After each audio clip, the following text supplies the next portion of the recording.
હવેનો topic આપણે જોઈએ વિદ્યુત ડાયપોલનું વિદ્યુત ક્ષેત્ર.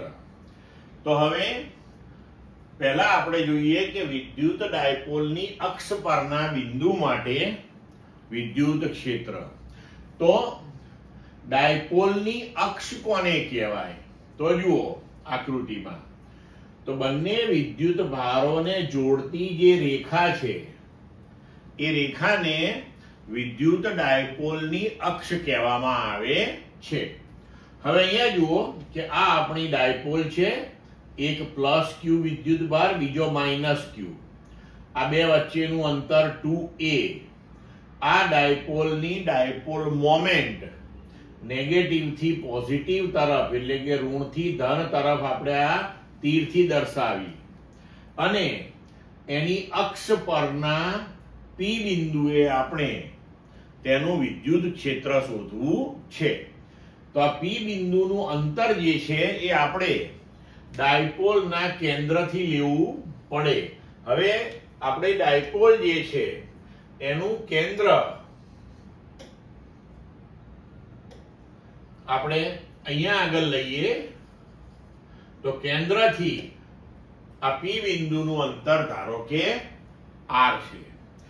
તો અહીંયા પણ આપણે સંપાતપણાનો સિદ્ધાંત ઉપયોગમાં લઈ શકીએ છીએ. ખૂબ સરળ વસ્તુ છે આપણા માટે. તો એક વખત આપણે પ્લસ ક્યુ વિદ્યુત ભારનું વિદ્યુત ક્ષેત્ર કેટલું એ નક્કી કરીએ, પછી માઇનસ ક્યુ વિદ્યુત ભારનું વિદ્યુત ક્ષેત્ર કેટલું એ લઈએ અને પછી બંનેનો આપણે સદિશ સરવાળો કરીએ તો આપણને P બિંદુ પાસેનું પરિણામી વિદ્યુત ક્ષેત્ર પ્રાપ્ત થશે. ચલો શરૂ કરીએ હવે આપણે. બરોબર છે? તો P બિંદુ પાસે માઇનસ ક્યુ વિદ્યુત ભાર, આ માઇનસ ક્યુ, એનું ક્ષેત્ર કેટલું? તો માઇનસ ક્યુ થી P નું અંતર કેટલું? તો આ 2a છે. તો આટલો ભાગ આપણા માટે a થઈ ગયો. તો હવે માઇનસ ક્યુ થી P નું અંતર R પ્લસ a થશે. તો E માઇનસ ક્યુ ચાર્જના લીધે કરીને minus 1/4πε0 Q upon R plus a નો વર્ગ. આપણે આગળ ઉપર જોઈ ગયા છીએ. હવે આ P કેરેટ અહીંયા આપણે માઇનસ નિશાની સાથે કેમ લીધેલું છે? તો એ એટલા માટે કે અહીંયા તમે જુઓ કે P જે છે તમારો એ ઋણથી ધન તરફ એટલે કે આ ડાબી બાજુની દિશામાં છે. હવે ઋણ વિદ્યુત ભાર જે હોય તેનું વિદ્યુત ક્ષેત્ર હંમેશા વિદ્યુત ભાર તરફની દિશામાં હોય. તો P બિંદુએ E માઇનસ ક્યુ એ અહીંથી વિદ્યુત ભાર તરફની દિશા એટલે કે P થી વિરુદ્ધ દિશામાં છે. એટલે આપણે અહીંયા માઇનસ P કેરેટ લીધું છે.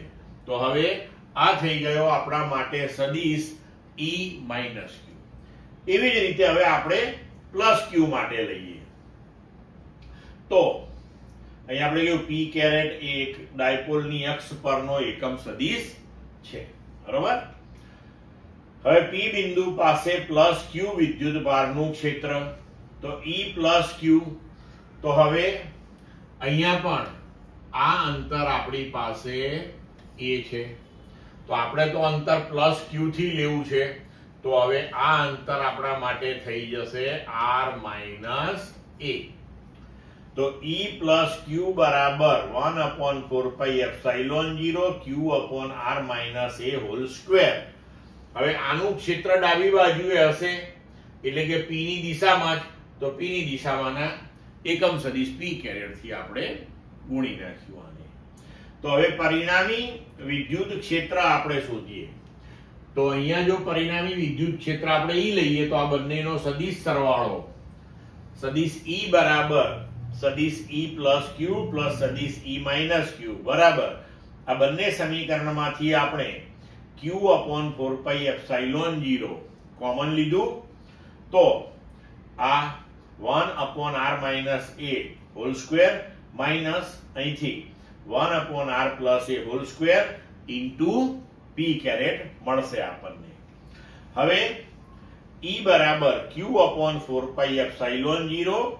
અહીંયા આપણે LCM લઈ લઈએ તો r plus a whole square minus r minus a whole square upon, હવે this into this લઈએ આપણે, બરોબર?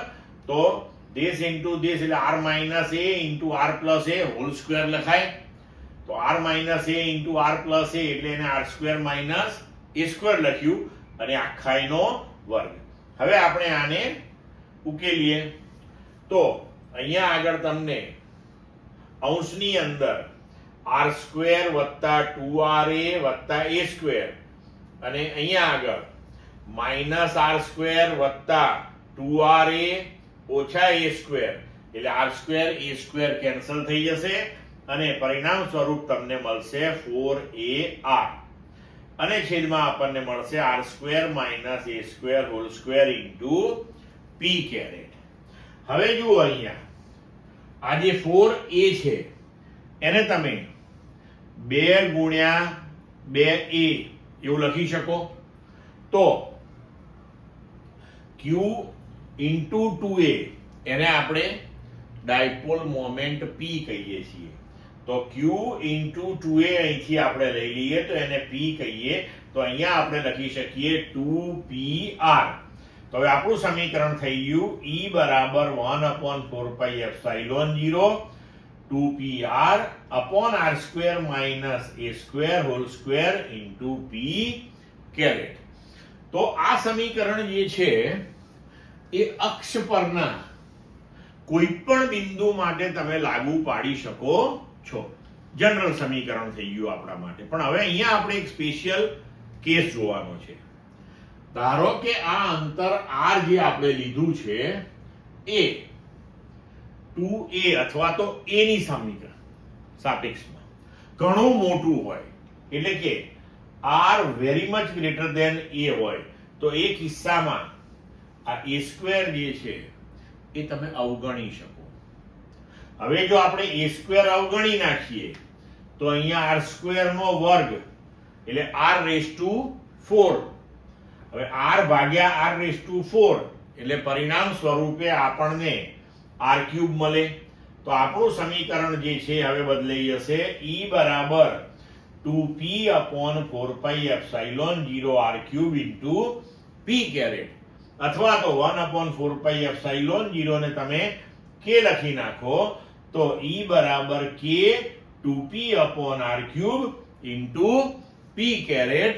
આ આપણા માટે થઈ ગયું વિદ્યુત ક્ષેત્ર નું સમીકરણ કોઈ પણ બિંદુએ અક્ષ પર. ક્લિયર મિત્રો?